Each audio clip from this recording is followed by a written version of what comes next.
to me that I would try to get across in this bout before is over. You know, Freddie Roach said right now they're very serious about having him fight in a world title in his next bout, which would be his 5th.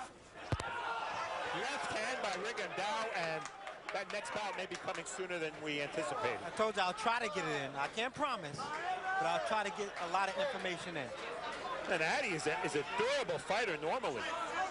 A 12-round fighter, as a matter of fact. Yeah, you're talking about Rigondeaux fighting for, in his second fight, I'm sorry, in his third fight, he was scheduled for a 10-rounder. In Addy's third fight, he went 12 rounds. Well, this high guard that Addy's trying is not going to work against the fighter with the hand speed and punch selection of Rigondeaux. Look at the beautiful right hook to the body there. He step out and right back in.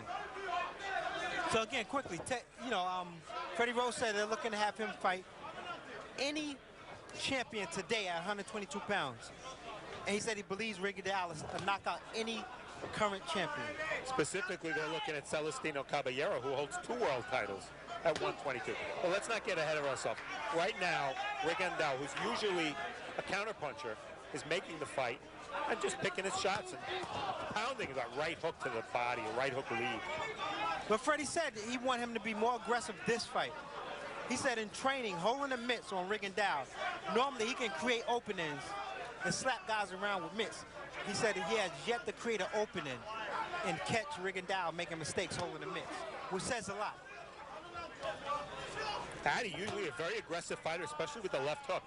Right now, he's being outclassed, and those body shots may be taking the aggressiveness right out of him in the first round. And this is exactly the stage that was set. You know, the only flaw anyone would give Rigondeaux is the fact that he's too passive. He lays back and counterpunch too much.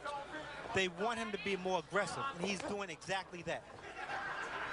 And you may be wondering why you haven't seen any punches from Addy. Well, the best defense in the world is a good counterpunch.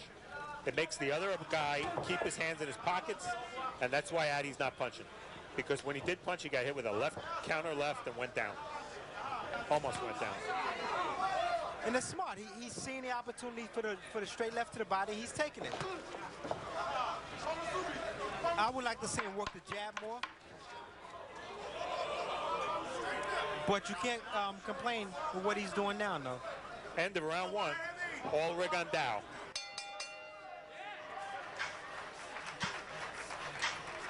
You know, early in the fight, Rigondeaux came out very aggressive. They want him to be aggressive.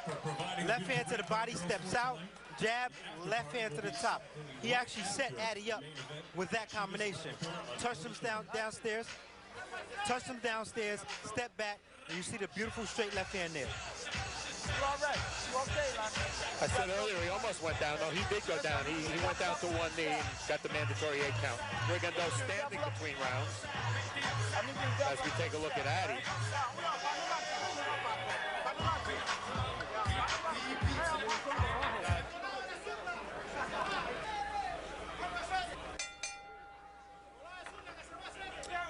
Round 2 of our main event scheduled for 8. Junior featherweights here at BB King's in New York City.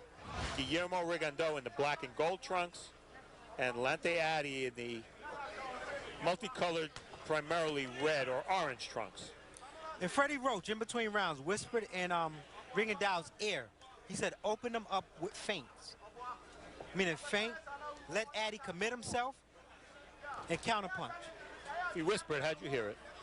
But close enough. All right. See Rigondeaux waiting. That's normally his way. And he's always going to be better and better looking against aggressive guys. Right now, he may have already taken the aggressiveness out of Lante Addy. Agreed. And Addy, earlier this year, Addy fought Jorge Diaz, a top prospect from New York in the Garden. And it was a thrilling fight. Addy went toe-to-toe most of the way. It's a different fighter tonight because of who he's in with. And you can just see the finesse in Rigondeaux. You can see he's setting up combinations. He's even anticipating what Addy can do and will do. Right now, Addy's doing nothing. Covering his, protecting his face is all he's doing. And that's why you see Rigondeaux slowed the pace. He needs Addy to open up.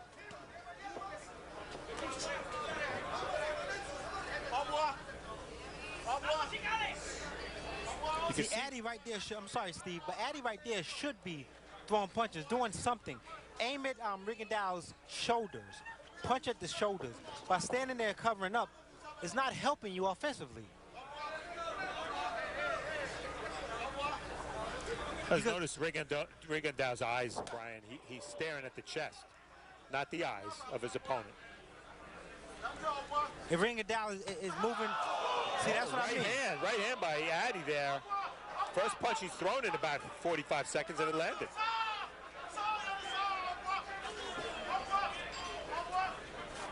And that's what I mean. Opponents like Addy, to me, if I was in Rigondeaux's corner or on his team, I'll be more leery of opponents like Addy than opponents like world champions, because mentally you have to stay focused with a champion.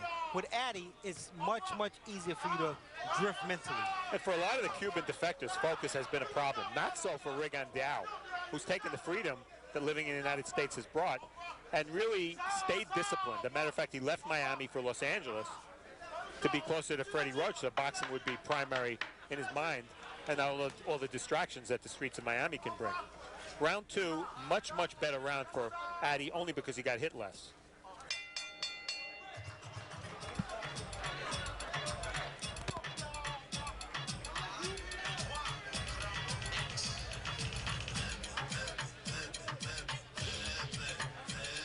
Well, you know, that last round, Addy, he tried to be offensive in spurts.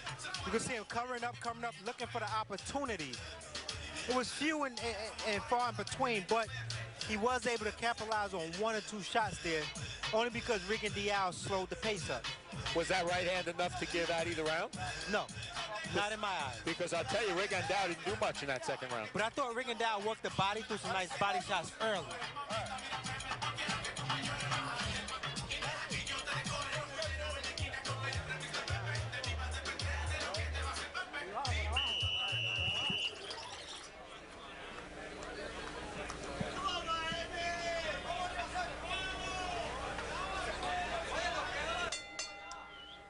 Round three scheduled for 8.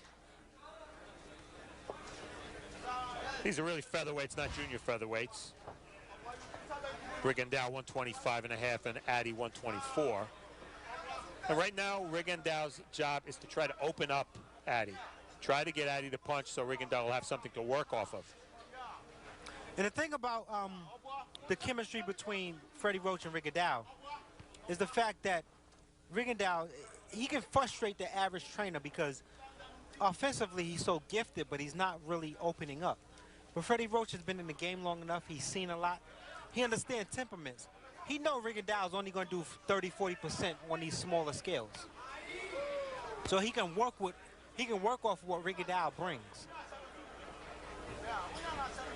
Well, it's also interesting, the contrast, because the fighter that made Freddie Roach the preeminent trainer in boxing is Manny Pacquiao, who was very underdeveloped when he first started with Freddie, and Freddie turned him into the best fighter in the world, but also a drastically different style than Rigondeaux, who's much more of a counterpuncher, much more staid in his approach.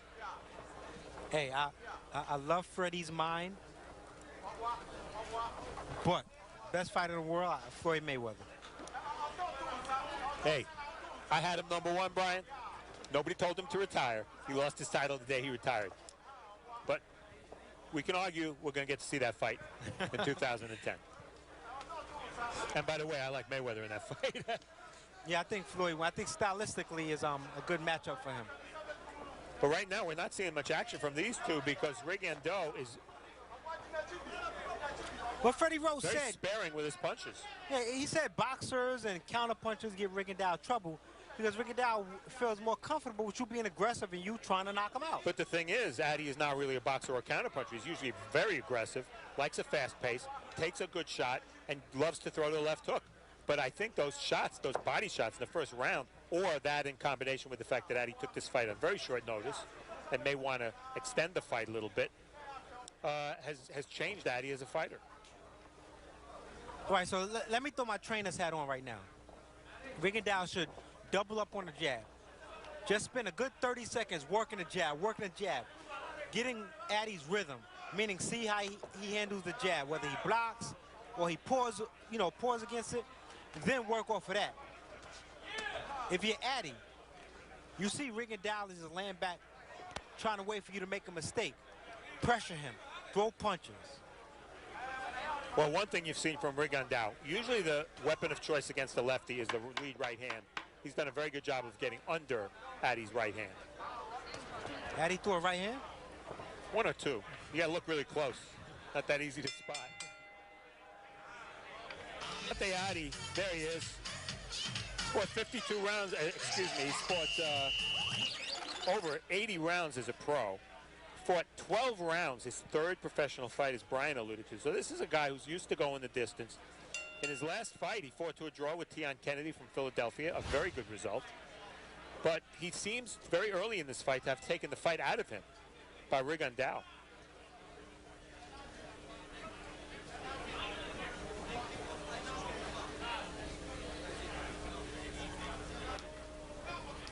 And as you talk about the marketing of Rigondeaux, the Cuban, this is going to be the problem. He is a counterpuncher. He's a smart fighter.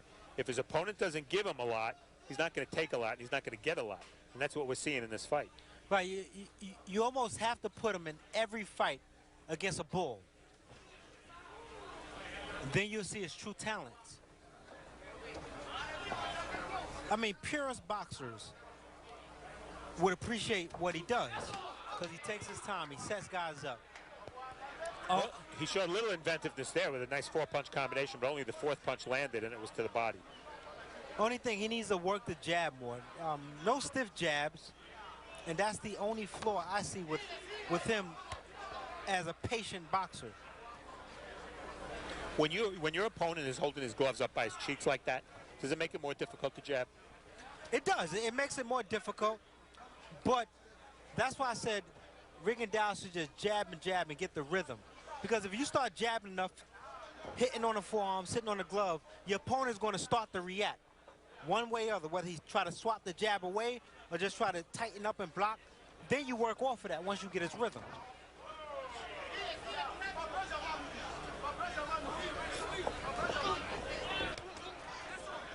Well, Rigondeaux is starting to show a few different moves, different combinations. He's not going to just walk in and be wild. It's not his way. He's too skilled a boxer for that. And Addy's given him very little, if anything, to work off of. He's scheduled for 8. Steve Farhood and Brian Adams here. Our main event at BB King's, Times Square, New York City. And we're looking at one of the great amateur fighters in the history of boxing, Guillermo Rigondeaux, two-time Olympic gold medalist. And if you want more credentials, two-time Pan Am champion, two-time world champion, 7-time Cuban national champion. This guy has incredible resume. And the funny thing is here, and I want the viewers to pay attention to this. The crowd just started booing. The boos will have effect on Addy and not Rigondeaux. How's that? Because Rigondeaux is experienced. He's a boxer. That's his nature. He don't care about who boos him. Over 475 wins as an amateur.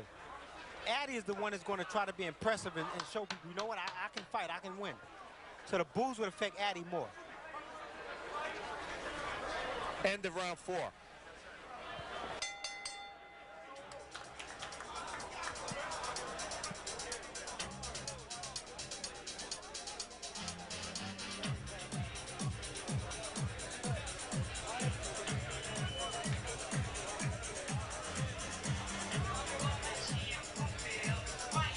See the 5th round coming up. Round call girl displaying that. Should they be wearing Santa Claus outfits? Get into a holiday spirit. They should.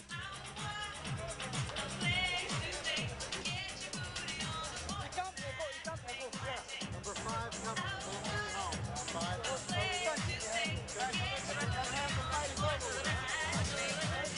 Now's the time for Freddie Roach to get into his ear. Make him step it up.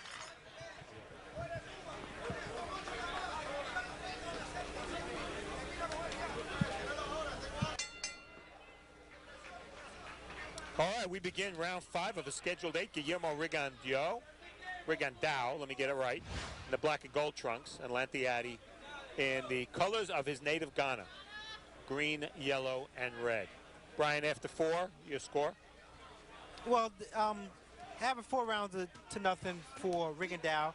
Have it 40-35 because he scored the knockdown in the first round. But each round, aside from the knockdown, has been nondescript. You think he's a little bored in there? I wouldn't use the word bored. I use the word trying to concentrate and focus too much. That's what I would use. And sometimes that can be boorish, so to say. Well, you know Rigondeaux would like to impress. It's his first fight in New York. For the fans here who don't know about his reputation, it's really sterling. I mean, there's nobody in the amateur game with a better reputation than Rigondeaux. Now he's 4th pro fight, 3-0. He scored knockdowns in each of his first 3 fights, which all ended inside the distance. And he'd like to impress here in the Big Apple because you only get one chance to make a first impression, and Lante Addy is not allowing him to make a very strong impression. It's that simple. And then also what hurts Rigondeaux, I believe, is the fact that his 4th fight, scheduled for 8 rounds. He want to go rounds. So him being patient, trying to go rounds, is perfectly fine and normal for him because he wants to do it. And this is already the longest fight of Rigondeaux's professional career. Previously, he'd gone 3 twice.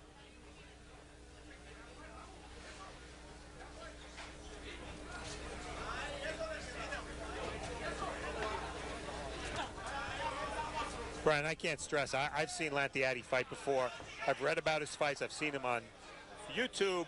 This was a very, very aggressive fighter. And we're not seeing any of that. Now, is it because he's a substitute that came in late, or is it because he's just a little blown away by Rigondeaux's superior skills? I don't know, maybe a little of each. It may be a combination. You know, sometimes fighters get in their heads that a southpaw is going to be difficult. An accomplished southpaw be more difficult. An undefeated accomplished southpaw is nearly impossible. So let me just lay back and wait for him to make a mistake as opposed to going and taking it. And I think that may be the effect on Addy right now. Well, we talk about Addy taking this fight on short notice. If he's saving energy by not punching, the 8 rounds won't be a problem. He could go 80 at this pace. We've gone 5 of the scheduled 8 here at BB King's. Guillermo Rigondeaux and Lante Addy. Well, not much happened. It was the same action round after round. But this round, Rigondeaux came out trying to get more rhythm. Working the jab, getting close. He seen Addy, gave him the opportunity, just covering up without throwing anything. He threw a combination, then got right back out.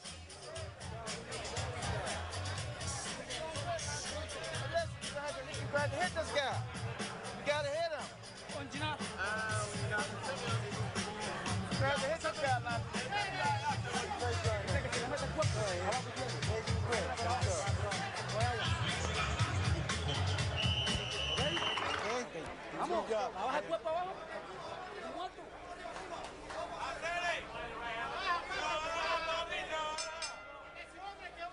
Round 6 of a scheduled 8.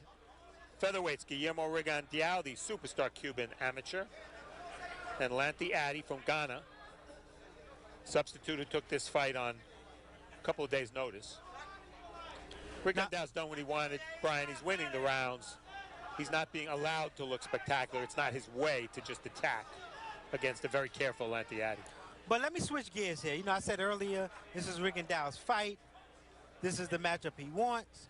He wants to box. He just wants to win. But it comes a time for every and any established amateur in a professional game where they want to be impressive. They really want to show something. 6th round. Now's the time for Rigondeaux to say to himself, all right, let me get this guy out of here.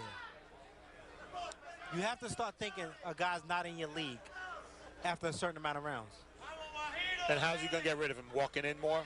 Throwing more shots? Yeah, throwing combinations. You saw in the replay the last round. He threw combinations. Addy is going to cover up. You have the superior hand speed. He just cracked Rigondeaux with a nice right hand. But right there, make it a fight. Why not make it a fight? You're slicker, you're smarter, you position better on the inside. Make it a fight. I get the impression Rigondeaux's attitude is almost like Ted Williams had such a great batting eye that he wouldn't swing at a ball, even if it was 2 inches outside. Well, Rigondeaux's the same thing. If there's not an opening, he's not going to punch and leave himself vulnerable. It may not be the most exciting style, but it's a perfectionist style, and he's a perfectionist. But in boxing, sometimes you have to make opportunities. Especially if you're looking to garner fan interest. And again, Rigondeaux in a couple more fights will be very likely fighting for a world title. More likely at 122, junior featherweight than featherweight, from what we understand from Freddie Roach. But they're going to have to pick an opponent, a champion, to challenge who is aggressive. And I think Freddie Roach knows that. Yeah, absolutely. I mean, Freddie realizes that Rigondeaux doesn't throw 100, 150 punches around. He realizes what he has in front of him. He needs to get a matchup where Rigondeaux is going to be favored. I like that left hook. Now watch for Rigondeaux to throw the right hook on top after the left hook to the body. The lead left uppercut by Rigondeaux. Addy at least inching forward a little bit this round. Still not moving his hands, though. Addy looks a little like Ben Taki, a skinny Ben Taki. Also from Ghana. There you go. 6 are in the books. Rigondeaux and Addy.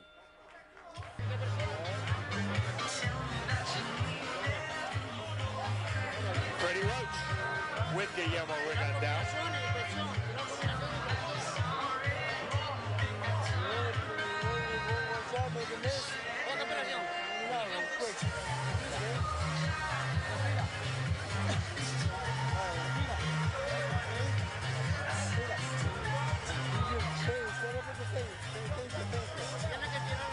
All right, you only got 2 rounds left, all right?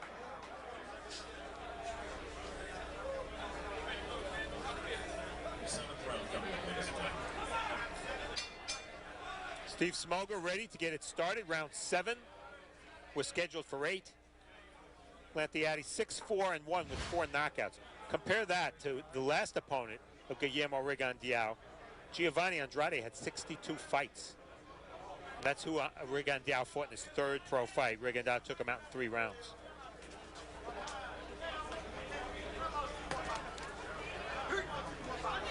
One thing we'll never know, Brian, there are only 3 fighters in boxing history who won gold medals in 3 Olympics. Laszlo Papp of Hungary and 2 Cubans, Teo Stevenson and Felix Savant.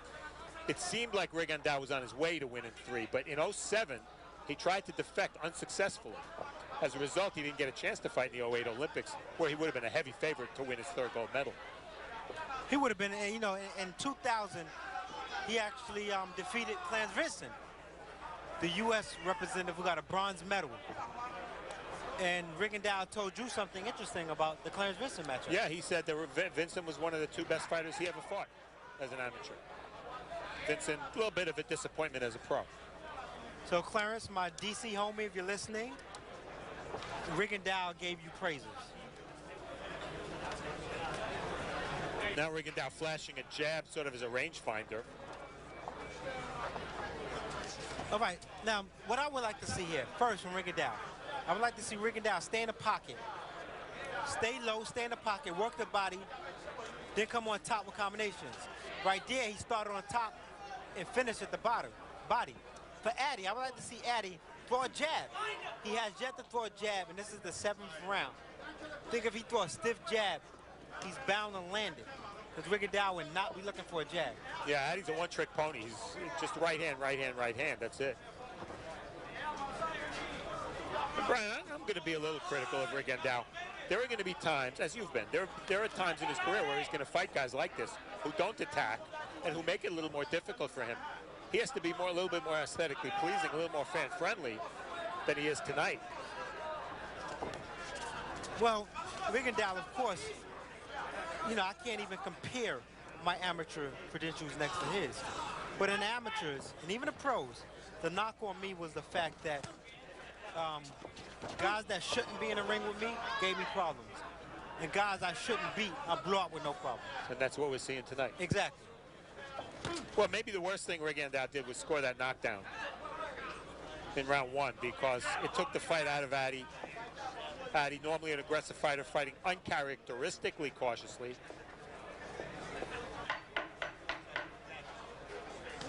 And we're done with 7 rounds here at BB King's. Scheduled for 8, Rigondeaux and Lante Addy.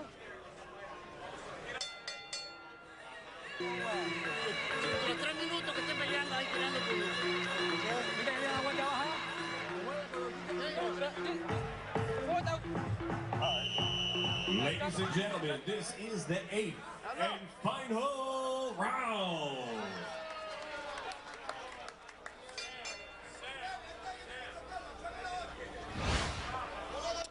All right, we get started in the 8th round here at BB King's.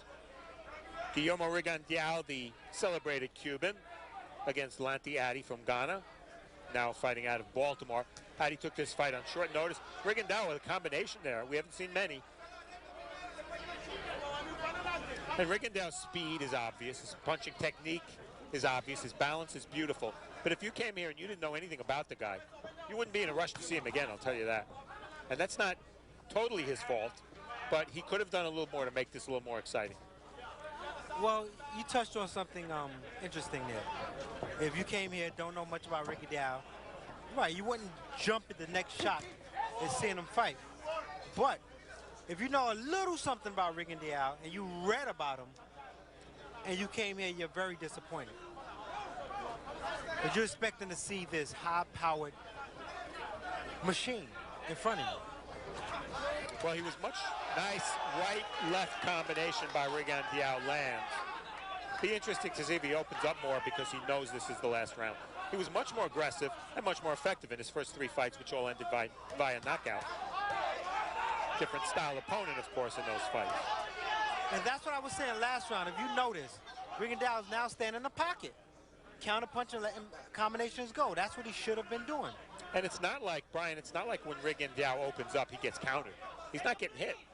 So there's really not much risk for him to move forward and let his hands go. And that's what I said around the 2nd round when I said the boredom part. Maybe he's thinking a little too much. Yeah, waiting for the perfect opening, right? Thinking if I throw combinations, the attitude is if I throw combinations, the guy have to throw back. So that's why he throw combinations and stop.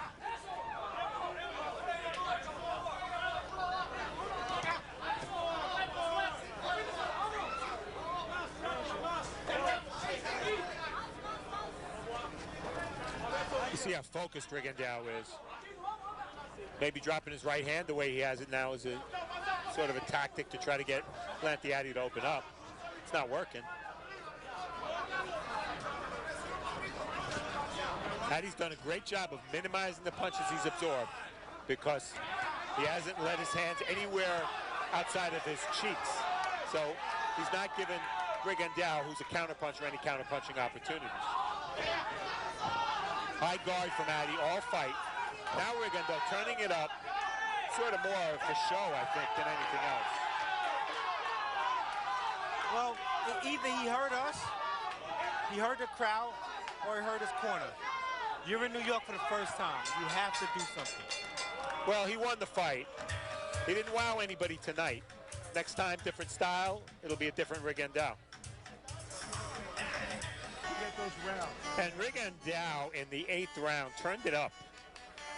Walked to his man, let punches go. You see the right and left. That was the best combination of the 8th round for Rigondeaux. You see him on the attack. Wide right hook, straight left hand. That right hook was wide on purpose. Opened up his man. Wish we had seen a little bit more of that earlier from Rigondeaux, who was very sparing with his punches in this fight, but not as sparing as Lante Addy, who I don't think threw 50 punches the whole fight. Remember, Addy went down in the first round. This looks like a pretty clear 80-71 scorecard.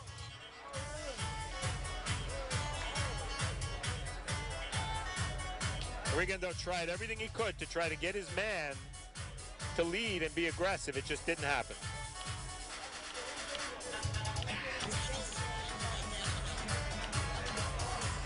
And we take a look at the very end of the 8th and last round. And that was it. It ended quietly. Ladies and gentlemen, after 8 rounds of action here at BB King's, we go to the judges' scorecards. Judge John Signorelli scored this contest 79-72, and both Steve Weisfeld and Julie Letterman both saw this contest 80-71, all for your winner by unanimous decision. And still undefeated, Guillermo El Chacal Rigondeaux. Rigondeaux, a unanimous decision winner. One of the judges gave Lante Addy a round. I'm guessing the second round when Addy landed that